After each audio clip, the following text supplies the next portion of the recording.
Okay, so you might have noticed that there are some really awkward foot flip moments during the vinyasa. Let's talk about those and let's talk about the different possibilities you have. You might want to take a look at me before practicing these just to see what's up.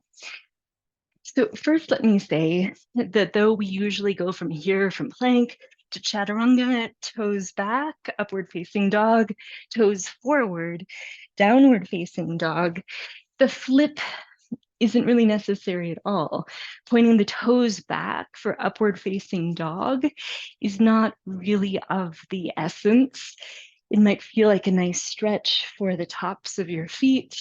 There's an extent to which it might mitigate the back bend, but it can be easier, more straightforward, just to keep the toes curled under throughout the entirety of the vinyasa.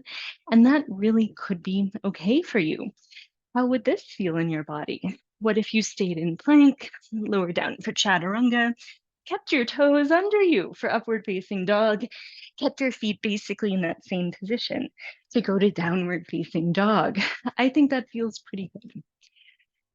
But okay, so you want to do the upward facing dog. More traditionally, you want to have your toes pointing back.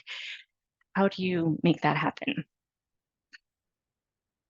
Well, so you're in plank, you lower down to chaturanga. You could simply lower both knees down, press down with the tops of both feet, then you lift the knees to come into upward facing dog. Same thing goes to get you to downward facing dog.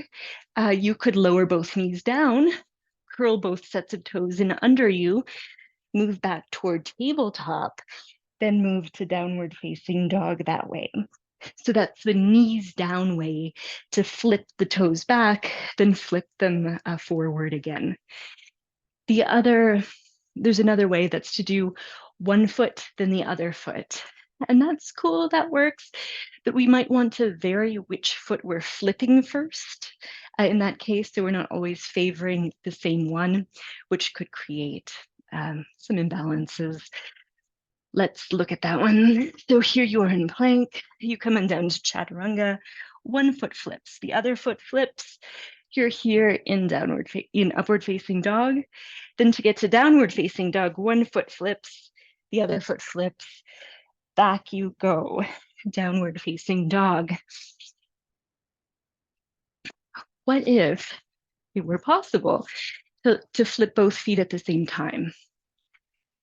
We can work toward that. It requires a little bit more arm strength. If your hands really have you, you can offload the feet so it becomes possible to flip both sets of toes back at the same time, then to roll over both sets of toes at the same time. I'll show you that. So here you are in plank. You come on down to chaturanga, your arms have you, you shoot your toes back. Here you are upward facing dog, and you roll over the toes all at once to come back here to downward facing dog. I hope those possibilities feel like fun ones for you to play with.